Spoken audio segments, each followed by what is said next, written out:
Assalamualaikum warahmatullahi wabarakatuh. Kali ini saya akan sedikit mengulas tentang tableau mini yang saya buat ya. Basicnya tableau mini ini menggunakan crosscat dengan sistem shading yang saya buat menggunakan relasi double track ya. Terus ini bisa untuk memotong 45 derajat ya, hingga 45 derajat. Dan ini tinggal dikencangkan saja seperti ini. Nah, seperti ini. Ini udah menjadi sistem crosscatnya. Dan untuk sistem belahnya saya menggunakan fan belah seperti ini yang kita kencangkan di sini, lalu dikuatkan dengan penjepit seperti ini. Jadi ada dua sisi ya. Kalau menggunakan ini saja tanpa ini, di sini bagian di sini tuh kurang kuat dan nanti akan menimbulkan goyangan pada saat bekerja dan pisau ini akan terjepit. Sebenarnya untuk penjepit ini bisa dibilang boleh dipakai boleh enggak. Kalau misalkan untuk pembelahan yang kecil seperti ini tidak perlu dipakai, nggak masalah. Tapi kalau misalkan kita mau membelah yang lebih besar ya, tentu saja dorongan daripada tingkat kestabilannya akan berbeda ya dengan yang kecil. Misalkan seperti ini, maksimalnya ya kita mau membelah seperti ini dan bendanya tuh besar gitu ya. Kalau misalkan bendanya besar, itu nanti dia akan goyang dan bertenaga. Nah, di bagian sini nanti akan goyang di sini karena kita hanya menggunakan tombol rem. Nah, dengan adanya ini kekuatannya jadi lebih maksimal. Di bagian pangkalnya itu lebih kuat dan di bagian ujungnya juga lebih kuat. Dan ini cukup menstabilkan untuk pemotongan atau pembelahan yang besar ya. Kita lanjut di bagian pisaunya ya. Nah, untuk bagian pisau ini kita bisa naik turun ya.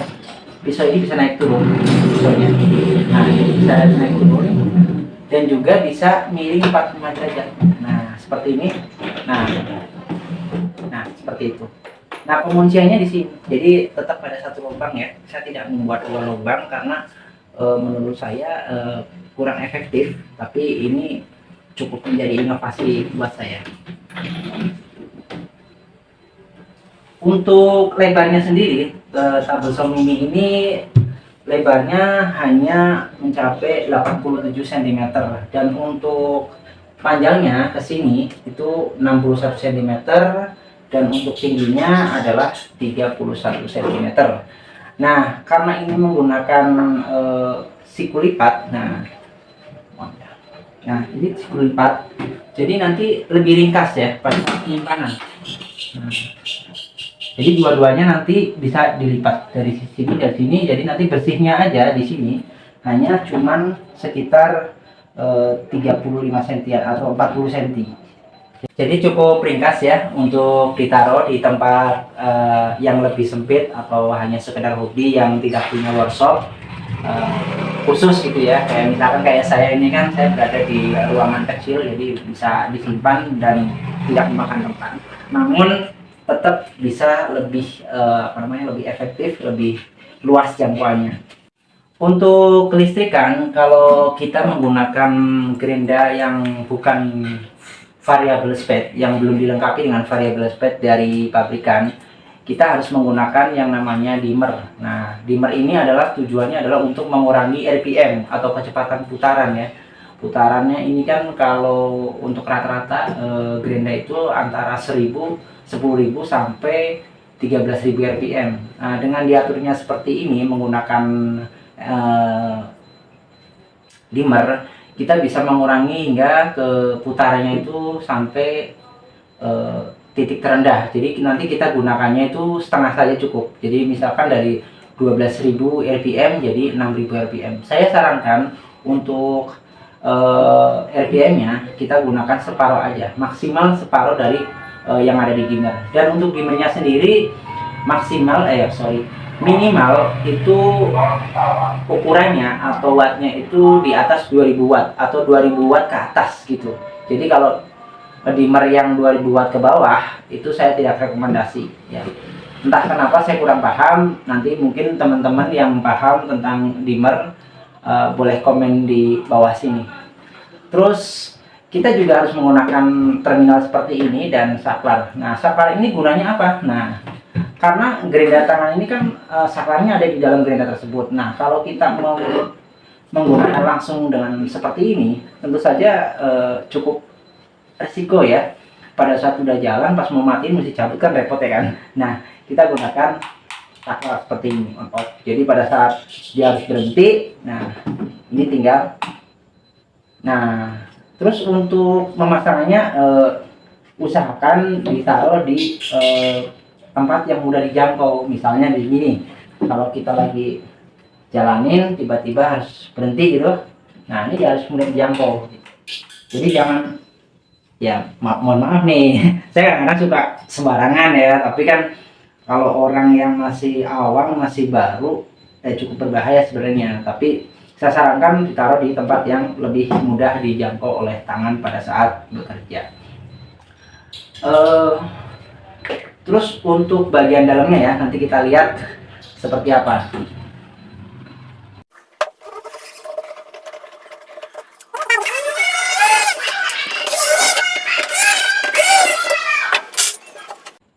Nah, ini di bagian dalamnya. Nah, ini gerendanya dijepit oleh diklem. Terus untuk kelistrikannya ini diarahkan ke tempat yang lebih mudah. Nah, terus cara pemasangannya mudah ya, cukup yang penting dia adalah tegak lurus ya, Jadi kalau kita mau memasang cukup menggunakan apa namanya itu papan seperti ini ya, nanti tinggal disiku apa namanya itu kesikuannya. Kalau tidak tegak lurus, nanti pada saat miring nanti bermasalah. Makanya ini pada saat tegak lurus dia harus benar-benar siku. Terus kelurusannya harus ngikutin garis panduan yang saya buat. Nah, ini misalkan kalau kalian mau menggunakan gerenda sendiri ya, gerenda sendiri yang dipasang di sini. Nah, jadi nanti masangnya seperti ini, harus lurus. Kenapa saya bilang harus lurus? Karena ini akan mempengaruhi lubang yang ada di sini.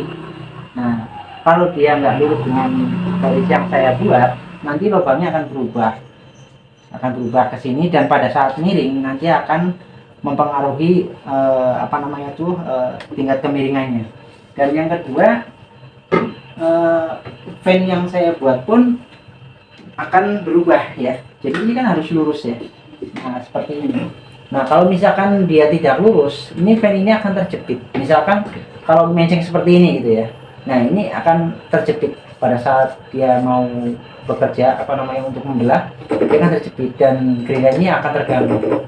Dan ini cukup membuat kalau gerenda sering terganggu, nanti gerendanya yang akan bermasalah, mungkin cepat panas atau gosong atau bisa menimbulkan suatu kerusakan.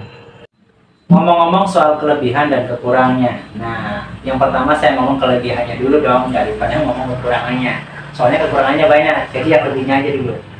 Jadi ini cukup ramah dengan listrik rumah tangga yang biasanya kan listrik rumah tangga kan 450, terus 900. Jadi saya ngomongin yang 900 dulu ya. Kalau 450 nanti benar-benar terganggu kalau menggunakan gerenda. Kecuali misalnya ada trik sendiri sih sebenarnya, listrik 450 pun ada beberapa channel yang mengatakan bisa untuk menjalankan suatu gerenda. Tapi saya tidak mengarahkan ke situ. Yang normal-normal aja dulu. Misalnya gerenda pada umumnya itu antara 540-an lah. Kalau kita menggunakan dimmer dengan separuh RPM, kemungkinan wattnya akan turun menjadi separuhnya. Jadi dari 540 watt menjadi sekian lah. Jadi cukup ramah ya, kita masih bisa menggunakan kulkas atau mesin cuci atau lampu-lampu, itu masih aman. Tapi kalau kita menggunakan semacam circle saw, tentu saja wattnya harus lebih besar karena watt mereka mungkin sekitar 700, tapi nggak bisa diturunin karena memang putarannya dia itu memang udah paten segitu ya kan. Kalau ini kan putarannya kencang terus diturunin, jadi wattnya tentu saja lebih rendah. Kemungkinan seperti itu. Dan itu kelebihan pertama. Satu, soal daya listrik. Dan yang kedua, enaknya menggunakan gerenda tangan ini, kita tidak perlu merangkai seperti pada yang saya mau buat. Nah, ini kebetulan saya mau buat project baru menggunakan dinamo seperti ini. Nah, bedanya menggunakan dinamo dengan menggunakan gerenda itu, kalau gerenda Kalau Brenda itu udah tinggal blok klem sudah cukup. Tapi kalau menggunakan dinamo seperti ini, kita harus menggunakan puli ya kan, terus ada bearing ya, asnya kita pakai, baru kelistrikan, dan kelistrikannya pun harus menggunakan apa namanya tuh, PSU ya, kalau bilang PSU itu harus menggunakan itu. Sedangkan Brenda cukup menggunakan dimmer. Nah, lebih simpel lagi menggunakan Brenda yang pakai variable speed dari pabrikan, yang katanya beberapa channel mengatakan kalau Brenda tangan yang sudah menggunakan variable speed itu tenaganya lebih mantap ketimbang Brenda yang belum menggunakan variable speed terus pakai dimmer. Nah, itu berbeda. Nah, ada kemungkinan bisa. Saya pernah coba menggunakan dimmer, memang rasanya beda ya. Jadi kalau untuk putaran agak rendah pun tenaganya masih lumayan dibandingkan kalau menggunakan yang belum variable speed, tenaganya memang agak sedikit melemah begitu. Tentu saja itu jadi nilai plus ya.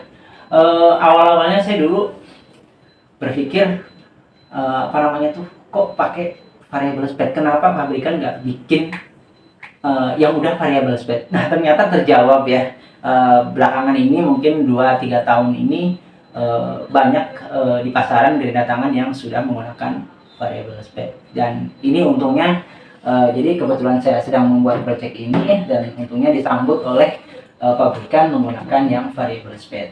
Dan selanjutnya Brenda tangan ini mudah digunakan pada beberapa mata pisau atau mata gergaji ya. Jadi misalkan ini kan lubangnya lebih besar daripada standarnya ya dibandingkan ini. Nah, kalau lubang seperti ini, kalau kita nggak balik ya, ini standarnya kan orang yang biasa menggunakan Brenda biasanya untuk lebih umum ya, digunakan untuk memotong besi ya. Jadi ini bagian dalam yang ada tonjolannya, nah ditaruh di sini. Nah, lalu ini di bagian sini. Nah, ini plug ya, ukuran milimeternya saya kurang paham lah ya. Nah, ini tinggal dikunci saja seperti ini.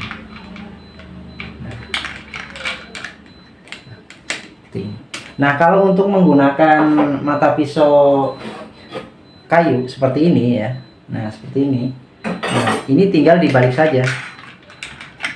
Di video sebelumnya saya juga sudah jelaskan, nanti bisa saya taruh di deskripsi, mungkin lebih jelas daripada yang ini ya. Nah, awalnya kan seperti ini. Nah, kita tinggal balik aja seperti ini. Nah, untuk jenis mata pisau ini ukuran innernya ya itu 20 mm. Kalau 20 mm itu berarti lebih besar daripada ini. Jadi tinggal dibalik, tinggal tempel saja seperti ini. Ini udah pas ya. Ini udah pas, tinggal dikunci.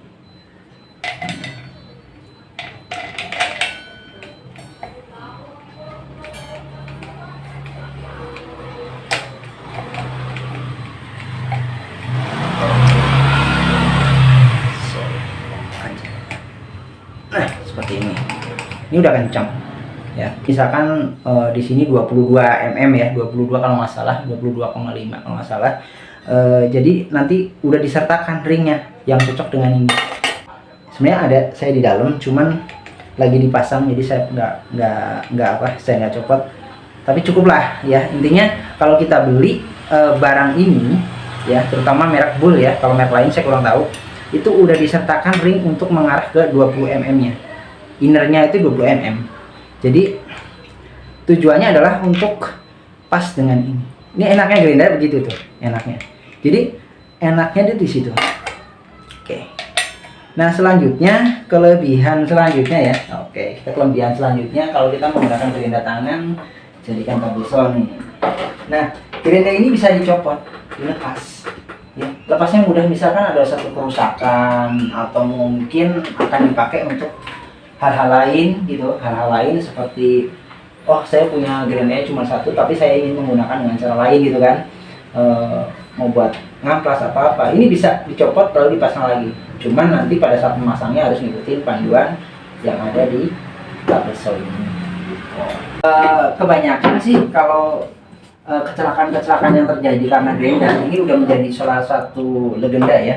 Kecelakaan yang dilakukan oleh orang itu karena pada saat buat memotong itu gerindanya tuh dipegang langsung seperti ini. Buat motong kayu, jing, kan serem ya. Nah kalau ini kayu kan gigit nih, beda sekali dengan pemotong yang buat besi. Dia sifatnya tuh gesek. Kalau ini kan mencabik. Jadi kalau putarannya terganggu, otomatis antara gerindanya yang mental atau barang yang dipotong itu yang mental.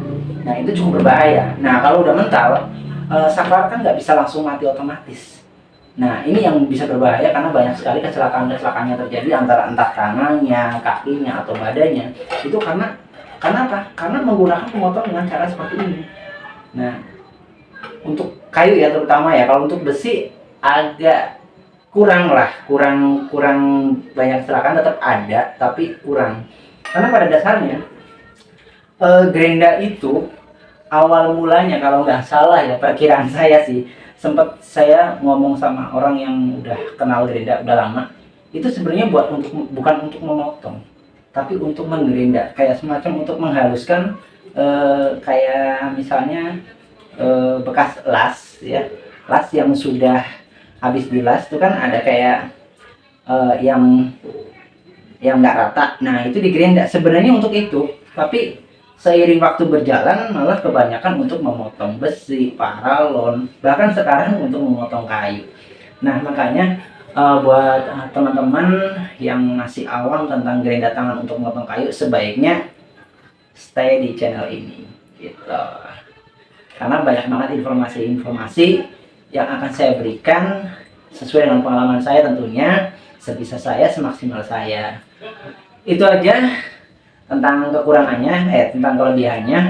Dan kekurangannya tentu saja kalau untuk memotong kayu gerinda tangan ini, yang paling mendasar itu adalah performa dari tenaga yang dihasilkan oleh gerinda tersebut.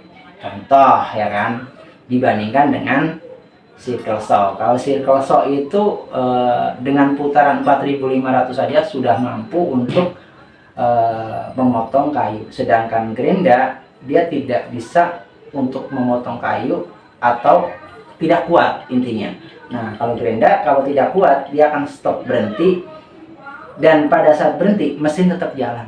Nah itu akan menimbulkan panas pada gerinda tersebut, lalu menimbulkan kebakar kalau sering-sering terjadi. Makanya kalau kita membuat tabel saw harus benar-benar presisi, jangan sampai terjepit kayunya atau terjepit pisaunya. Nah gitu. Saya rasa di poinnya cuma ada dua yang tadi ya. Kalau menggunakan gerinda itu masalah tenaga ya kan, soal listrik dayanya lebih rendah tapi tenaganya lemah. Tapi kalau kita menggunakan circle saw atau alat pada pada semestinya itu tenaganya lebih kuat namun wattnya lebih besar. Ya syukur-syukur nanti para produsen atau pabrikan membuat alat yang wattnya lebih kecil tapi tenaganya lebih besar. Itu harapan saya para pehobi kayu, terutama pemula ya, harapan saya. Kesimpulannya, kalau kita mau menggunakan tabel saw menggunakan gerinda tangan, ya jangan memaksakan diri untuk memotong yang lebih besar atau kondisinya tuh kayu-kayu yang berat. Jadi lebih cenderung ke multiplex sih. Kalau untuk multiplex 12 mm, 15 mm, 20 mm, 18 mm lancar, asal tidak terjepit. Kalau untuk kayu, itu tinggal bagaimana mata pisau yang kita tongolkan. Untuk maksimal mata pisau kedalaman potong sendiri, untuk yang ukuran 7 in itu bisa mencapai 4,5 cm. Jadi kalau ada balok yang 4 cm potong lancar. Namun kalau untuk belah kita tidak rekomen karena kayu itu sifatnya bisa melintir, jadi bisa menjepit mata pisau yang ada. Jadi kalau untuk belah paling tidak ya untuk 2 cm, 3 cm masih oke. Tapi kalau 4 cm ke atas saya tidak rekomendasi. Walaupun saya sudah pernah mencoba di video sebelumnya juga, saya pernah mencoba, namun sedikit memaksakan diri karena memang sebatas uji coba. Bisa nggak sih, efektif nggak sih? Ternyata nggak efektif gitu. Dan untuk belah sendiri, untuk lebih bagusnya, lebih enaknya menggunakan pisau belah. Jadi kalau kita menggunakan pisau kan ada dua macam, yang buat belah, ada yang buat potong. Jadi kalau untuk belah sendiri, lebih rekomendasi saya itu untuk khusus pisau belah. Dan kalau yang ingin punya satu dengan dua pilihan, misalkan satu mata pisau untuk belah dan potong, ada juga pilihannya yang seperti saya pakai nih. Nah, ini untuk belah dan juga potong. Namun untuk membelah agak berat, tapi untuk memotong tetap lancar. Jadi lebih enaknya itu belah itu harus menggunakan, ya nggak harus sih, ya saya rekomendasikan untuk menggunakan pisau khusus belah. Selain hasilnya bagus, terus lebih lancar, dan hasilnya juga halus, enteng lah gitu. Itu aja saya rasa kelebihan dan kekurangannya. Itu pendapat saya. Kalau memang ada pendapat lain yang berbeda, boleh juga share di sini. Saya terbuka untuk semua kalangan tentunya ya, baik yang pemula maupun yang profesional. Oke, itu aja sekiranya ulasan atau penjelasan dari saya. Wassalamualaikum warahmatullahi wabarakatuh.